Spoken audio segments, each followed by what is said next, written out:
গল্পটি আমরা নিয়েছি মানুষ থাকলে ভূত থাকে বই থেকে। বইটির সত্য দেব সাহিত্য কুঠির প্রাইভেট লিমিটেড দ্বারা সংরক্ষিত।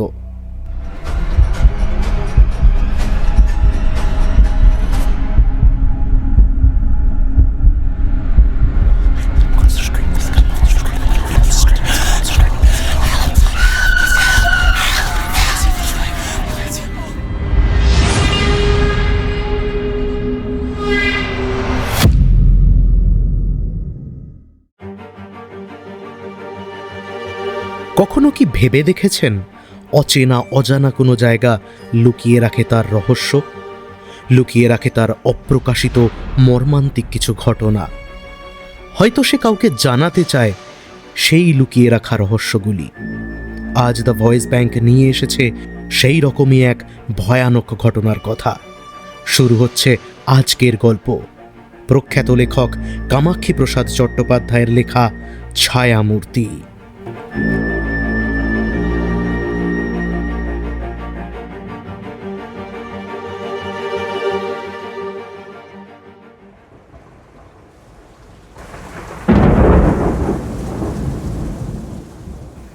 গ্রামে পৌঁছতে মাইল দুয়েক তখনও দেরি। এমন সময় তুমুল বৃষ্টি নামল। প্রথমে ভেবেছিলাম ভিজতে ভিজতেই যাব।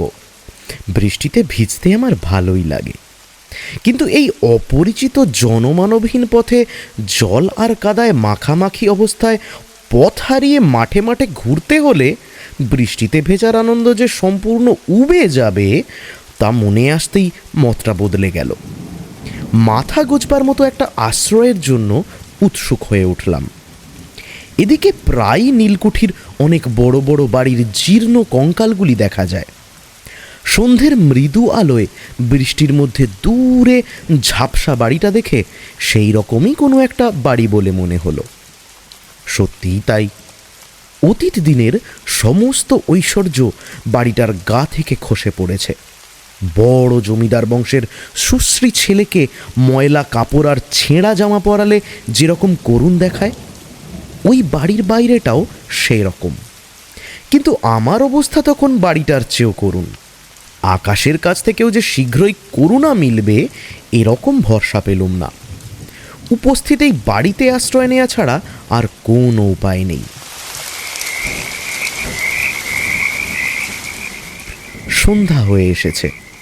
লোকালয়ের বাইরে মাঠের ভেতরে অন্ধকারময় ওই রকম বৃষ্টির দিনে নিঃসঙ্গতা ও নির্জনতা যে কি অদ্ভুত, এর আগে তার কোনো স্পষ্ট ধারণা ছিল না। সমস্ত মন অকারণে ছমছম করে।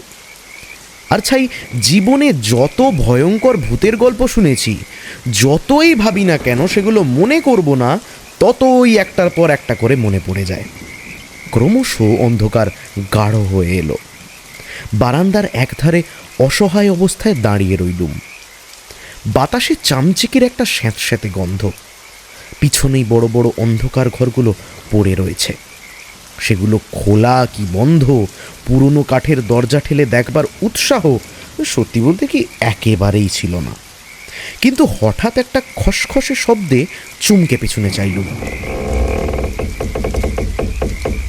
পুরনো কাঠের বিবর্ণ দরজাটা ধীরে ধীরে খুলে গেছে, আর ভুসো মাখা একটা লণ্ঠন উপরে তুলে একটা বুড়ো নিঃশব্দে আমাকে দেখছে। প্রথমে চমকে উঠলেও ওই ভুসো মাখা আলো ও কঙ্কালসার বুড়োর দেখা পেয়েই মনে মনে খুশি হয়ে উঠলুম। কোনো কথা বলার জন্য তাড়াতাড়ি বললুম, যা বৃষ্টি। দরজাটা সম্পূর্ণ খুলে নির্বাকভাবে সেই বুড়ো আমার কাছে আরও খানিক এগিয়ে এসে লণ্ঠনটা তুলে বোধ করি ভালো করে খানিকটা পরীক্ষা করল। তারপর নিতান্ত আচমকা হাসতে লাগলো। আশ্রয়। তারপর তেমনি আচমকা গম্ভীর হয়ে মুখটা ভারী করে বলল, ভেতরে এসো, কিন্তু জায়গাটা হয়তো তোমার সহ্য হবে না। বুড়ো দরজাটার দিকে এগিয়ে গেল। তার দেহের প্রতিটা নড়াচড়া ঠিক যেন কলের মানুষের মতো। অনেকক্ষণ পরে মানুষের দেখা পেয়ে সত্যিই বেশ খানিকটা উৎসাহ পাচ্ছিলুম। তাই ওদিকে নজর না দিয়ে বুড়োর পেছন পেছন চললুম। বিরাট বড় বড় সব ঘর, অনেক ভাঙা জিনিসের আবর্জনায় ভরা। সেই ভূষোমাখা লণ্ঠনের মৃদু লাল আলোয় পলেস্তরা খসা দেওয়ালের গায়ে যেন অদ্ভুত ধরনের ছায়ারা সব ঘোরাঘুরি করছে।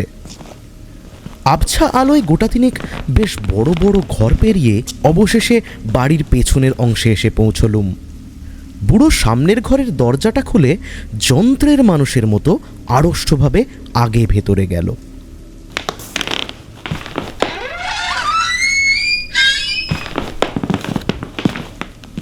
বহু পুরনো বিবর্ণ একটা টেবিলের ওপর বুড়ো লণ্ঠনটা রাখল। ঘরে একটিমাত্র নড়বড়ে তক্তা, ময়লা বিছানা, তার ওপর আর আসবাবপত্রের মধ্যে সেই টেবিল ছাড়া হাতল ভাঙা মাত্র আরেকটি চেয়ার। সেই চেয়ারে আমাকে বসতে বলে বুড়ো কীরকম অস্থিরভাবে খানিক পায়চারি করতে লাগলো।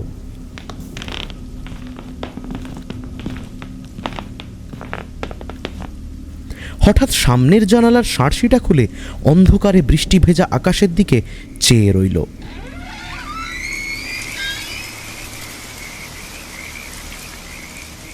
কোনো রকমে আলাপ জমাবার জন্য বললুম, আপনি তো এতক্ষণ ঘরেই ছিলেন। একা থাকতে আমার স্বর শুনে সে কেমন যেন চমকে উঠল। কথার মাঝখানে আমাকে থামতে হলো। ধীরে ধীরে সে আমার দিকে ফিরে দাঁড়ালো, কিন্তু আমার যেন মনে হলো ঘাড় ফেরাতে পারে না বলেই সমস্ত শরীরটা কলের মতো তাকে ঘোরাতে হচ্ছে। বলছো কি? না, আমি তো এতক্ষণ বাগানে পায়চারি করছিলাম, তোমাকে আসতে দেখেই আলো জেলে আনলাম। এই বৃষ্টিতে আপনি বাগানে ছিলেন? একটু আশ্চর্য হয়ে প্রশ্ন করলুম। ততোধিক আশ্চর্য হয়ে সে বলল, বৃষ্টি? বলো কি? কখন থেকে নামলো? আচ্ছা পাগল লোক তো। বললুম, সে তো অনেকক্ষণ। ঘরে এসে কাপড় জামা বদলাননি? অতিমাত্রায় ব্যস্ত হয়ে সে বলল, না না, কাপড় জামা যদি ভিজে থাকে তো আপনি শুকিয়ে যাবে। বুড়ো তক্তাটার এক কোণে কিরকম যেন আলগোছে বসল। খানিক চুপচাপ, আমি কিন্তু মনে করছিলাম আজ তারা নিশ্চয়ই আসবে। চুপ! কিছু শুনতে পেলে কি? কতগুলো লোকের অস্পষ্ট পায়ের শব্দ। সেই তারা যারা আমার ছেলেকে নিয়ে গেল। কান পেতে শোনবার চেষ্টা করতে লাগলুম। তুমুল বৃষ্টির শব্দ, কিন্তু কেমন যেন মনে হলো বাইরে কারা সত্যিই সাবধানে পা ফেলে এগিয়ে আসছে। কে তারা? এবারে সত্যি সমস্ত শরীরে বিদ্যুতের মতো এঁকে বেঁকে একটা ঠান্ডা শিরশিরে স্রোত বয়ে গেল। আচ্ছা, এ ঘরেও কি বৃষ্টি পড়ছে? তার মুখের দিকে চাইতে চেষ্টা করলুম। আবছা আলোয় কিছুই বোঝা গেল না। সত্যিই সে ঠাট্টা করছে না তো? কিন্তু উত্তর দিতেই হলো ছাতের দিকে চেয়ে। বললুম, না না, কেন? আপনি কি বুঝতে পারছেন না? বুড়ো আবার আচমকা জোরে হেসে উঠল। বয়স হলেই যে সব জিনিস ঠিক ঠিক বোঝা যায় এরকম কুসংস্কার মনে রেখো না। এখন যা স্পষ্ট দেখছো শুনছো, আমার মতো হলে অতটা স্পষ্ট আর দেখবে না, শুনবে না। আবার খানিক চুপচাপ। তোমাকে তো কিছু খেতে দিতে পারলুম না। রান্নাঘরে কিন্তু সব জিনিস আছে। কষ্ট করে যদি জল ফুটিয়ে নিতে পারো তাহলে এক কাপ চা খেতে পাবে। আমি যখন একটু থেমে সে চুপি চুপি বলতে লাগলো, আমি যখন তোমার মতো ছিলুম, নিজেই চাটা করতে পারতুম, কিন্তু এখন অনেক দূরে চলে এসেছি, ভারী অসহায়।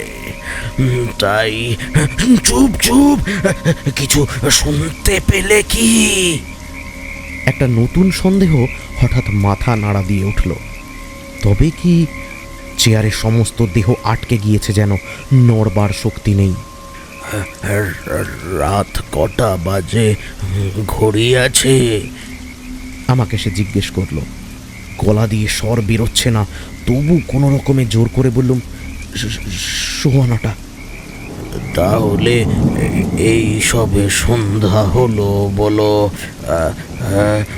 কখন সূর্য ডুবেছে? হ্যাঁ, একটা কথা তোমায় জিজ্ঞেস করব, আজকাল আর সূর্য ওঠে কি, নাকি শুধু ঠান্ডা কালো রাতের সময় এসেছে? হ্যাঁ, কি উত্তর দেব? আমার হাত পা ক্রমশ আড়ষ্ট হয়ে আসছে, কিন্তু আমার উত্তরের জন্য অপেক্ষা না করে বুড়ো বিরাট একটা বর্মা চুরুট মুখে দিয়ে দেশলাই জ্বালালো।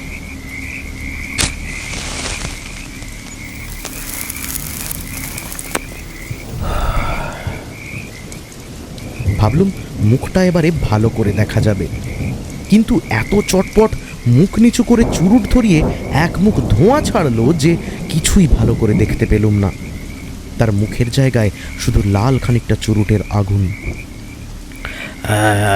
ততক্ষণ তোমাকে একটা গল্প বলি। গল্প? আবার বিকট জোরে সে হাসতে লাগলো। গল্প ছাড়া আর কি, কারণ তোমরা কেউই যে আমার কথা বিশ্বাস করবে না। 7 মাস এখানে আছি, কিন্তু কেউ বিশ্বাস কি করবে? এই পথের যে কোনো লোককে জিজ্ঞাসা করো না কেন, সেই বলবে আমি নাকি বছর 3 এখানে আছি। আচ্ছা, সামনে খানিকটা ঝুঁকে তার নিষ্প্রভ নির্মম চোখ দিয়ে গভীরভাবে আমার দিকে চেয়ে সে বলল, আচ্ছা, অন্যায় স্বীকার করলে কি পাপের শাস্তি কিছু কমে? হ্যাঁ, কমে বলেই তো শুনেছি। তক্তার ওপর খানিক নড়ে চড়ে বসে সে ধীরে ধীরে বলল, জানো, আমি আমি একজন খুনি। ভয় পেয়ে আমি চমকে উঠলুম, আর সেই কনকনে ঠান্ডা স্রোত সমস্ত দেহের ভেতর বয়ে গেল। আমার দিকে না চেয়ে সে বলল, এই বাড়িতে আমার আগে যে থাকতো, সে লোকটা সুখী ছিল না। কিন্তু কেন? কি খানিক ভেবে এসে বলল, সুখী বা ছিল না কেন? বেশ বেশ আনন্দে ছিল। আগে এসে থাকতো শহরে, কিন্তু সে শান্তি চাইতো, নির্জনতা চাইতো। তাই হঠাৎ এই বাড়িটা কিনে ছোট একটি ছেলেকে নিয়ে এখানে চলে এলো। ছেলেটা বেশ সুন্দর ছিল, আমি দেখেছি তাকে, কিন্তু এক রাত্রে ওই রকম অন্ধকার আর নির্জন ছিল সে রাতটা। কারা এসে তাকে নিয়ে গেল? চুপ চুপ চুপ, কারোর পায়ের শব্দ পাচ্ছ কি? হ্যাঁ হ্যাঁ। ভিজে মাঠে শুধু ব্যাঙের ডাক শোনা যাচ্ছে। বাতাসে চামচিকির গন্ধটা আরও স্যাঁতস্যাঁতে, আরও ভারী হয়ে উঠেছে। হঠাৎ আলোটাকে একটু বাড়িয়ে দিয়ে সে বলল, আচ্ছা, সামনের জানলার সারসিতে তুমি নিজের কটা ছায়া দেখতে পাচ্ছ? হ্যাঁ। জানলার 5টা কাছে আমার 5টা আবছা ছায়া দেখা যাচ্ছে। ধরা গলায় বললুম, 5টা। নিঃশব্দে হাসতে হাসতে কিরকম যেন বেসুরো গলায় বুড়ো বলল, ঠিক ঠিক, সে ভদ্রলোক তার 5টা ছায়া দেখতে পেত। চুরুটে আরও গোটা 2 টান দিয়ে বুড়ো বলল,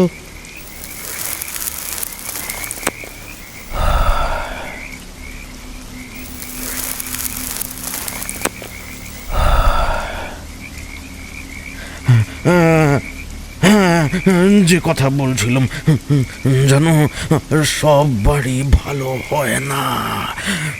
যখনই তুমি কোনো বাড়িতে উঠে যাবে, আগে জেনে নিও সেটা ভালো বাড়ি কিনা, কারণ কতগুলো বাড়ি আছে। এতক্ষণে বাড়ি সম্বন্ধে আলোচনা হওয়ায় উৎসাহিত হয়ে বলে উঠলুম, ঠিক ঠিক, মেঝে হয়তো খারাপ থাকে, দেওয়ালে মারাত্মক অসুখের বীজাণু থাকতে পারে, আর ড্রেনে বাধা দিয়ে বুড়ো বললে, না না, সে কথা নয়, কতগুলো বাড়ি আছে যা সবাইকার সহ্য হয় না। বাড়িতে যে অপদেবতা থাকে, আমি তার কথা বলছি। তুমি কি একটা ভয়ঙ্কর মঙ্গলের আভাস পাচ্ছ না এখানে? হ্যাঁ, ভয় পেলেই ভয় চেপে ধরে, তা আমি জানি। তাই বললুম, কই তেমন আর কি। আশ্চর্য, সত্যি আশ্চর্য। উত্তেজিত হয়ে বুড়ো বললে, আমার আগে যে থাকতো এই বাড়ি সম্বন্ধে প্রথম প্রথম তোমার মতোই ধারণা ছিল। এই ঘরটাও, হ্যাঁ, কারণ এই ঘরটাই এই বাড়ির সবচেয়ে অমঙ্গলের ঘর। প্রথমে তার কাছে অদ্ভুত বা ভয়ের বলে মনে হয়নি। হ্যাঁ হ্যাঁ, যে কথা বলছিলাম, তুমি যেখানে বসে আছো, সে ভদ্রলোক সেখানে বসে অনেক রাত পর্যন্ত পড়াশোনা করত। বুড়ো তক্তাটা ছেড়ে ধীরে ধীরে উঠে দাঁড়ালো। তারপর যন্ত্রের মানুষের মতো আড়ষ্টভাবে নড়তে নড়তে আমার পেছনে দাঁড়ালো। চমকে উঠে মাথা ঘুরিয়ে তার দিকে চাইলুম। বুড়ো যেই হোক, আমার পেছনে সে যে দাঁড়ায়, কিছুতেই এটা পছন্দ করতে পারলুম না। আমার গায়ে হাত দিতে এসে কি জানি কেন সে খানিক চমকে গেল। একটু সময় নিয়ে বললে, না না, ভয়ের কিছুই নেই। সামনে চেয়ে দেখো, কি দেখতে পাচ্ছ? আলোটা কিছু উজ্জ্বল হওয়ায় আমার 5টা ছায়াই ভালো করে দেখা যাচ্ছে। বললুম, সেই 5টা ছায়া।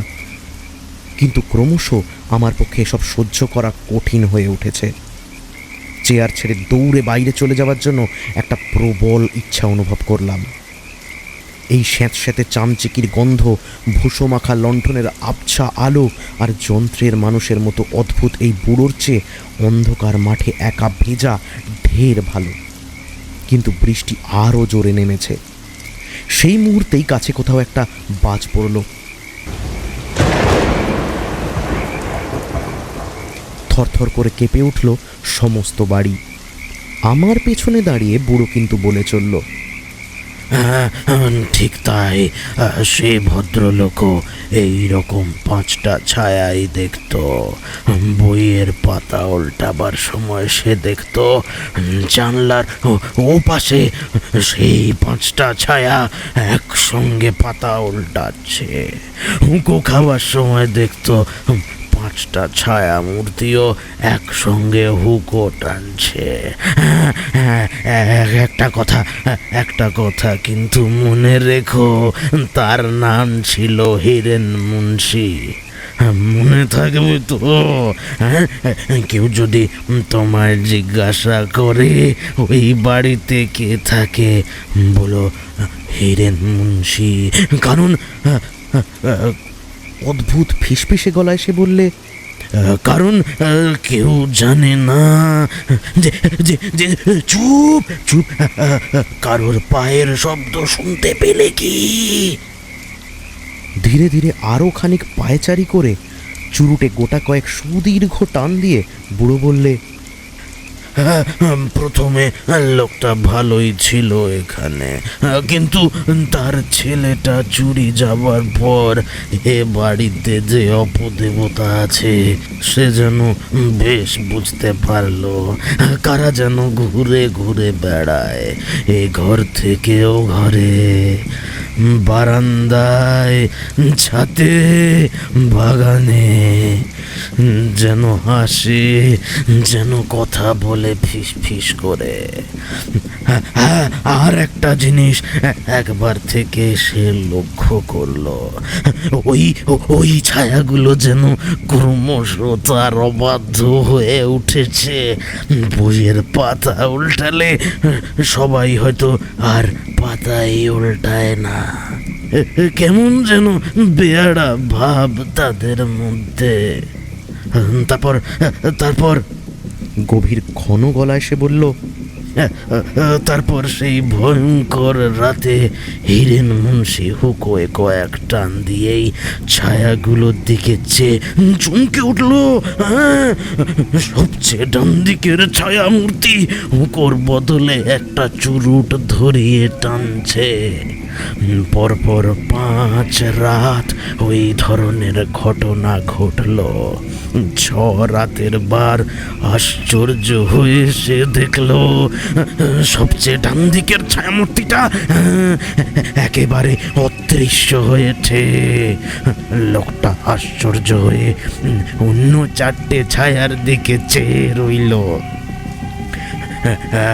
আর অন্য 4টে ছায়াও চেয়ে রইল তার মুখে নয়, তার পেছনের দিকে। তার পেছনে তখন বিপদ ঘনিয়ে আসছিল। তারপর হঠাৎ কে যেন তার গলা টিপে ধরলো, নিঃশ্বাস বন্ধ হয়ে এল। তবু ছাড়লো না। শেষ নিঃশ্বাস ফেলার আগে লোকটা বেশ মনে আছে, অন্য 4টে অবাধ্য ছায়ারা যেন হাসছিল। চুরুটে গোটা 2 টান দিয়ে বুড়ো কানের কাছে মুখ এনে খুব ধীরে বলল, সে হাত কার জানো? সেই পঞ্চম ছায়া মূর্তিটার। তারপর আমার কাঁধের ওপর দিয়ে 2টো রক্তহীন ফ্যাকাশে হাত টেবিলের দিকে বাড়িয়ে যেন হাঁপাতে হাঁপাতে বলতে লাগলো, এই হাত দুটো যে দুটো হত্যা করেছে, আবার এই দুটো হাত। উত্তেজনায় আর ভয়ে বুড়ো ভয়ানক চঞ্চল হয়ে উঠেছে। আর সেই দেহটা নিয়ে কি করলুম জানো? আমার পিছন থেকে ধীরে ধীরে সামনের জানালার কাছে এগিয়ে এসে নিজের বুকে হাত দিয়ে সে বললে, এই সেই দেহটাকে চালিয়ে নিয়ে বেড়াচ্ছে একটা ছায়া মূর্তি। চেয়ার ছেড়ে বিদ্যুৎ স্পৃষ্টের মতো উঠে দাঁড়ালুম। মুখের ওপর একটা আঙুল দিয়ে বুড়ো বললে, চুপ চুপ, বাইরে কার পায়ের শব্দ? তারা এলো বুঝি? কিন্তু অনেকটা পাগলের মতোই তার কোনো কথায় কান্না দিয়ে আমি ছুটে সেই বাড়ি থেকে বেরিয়ে পড়লুম।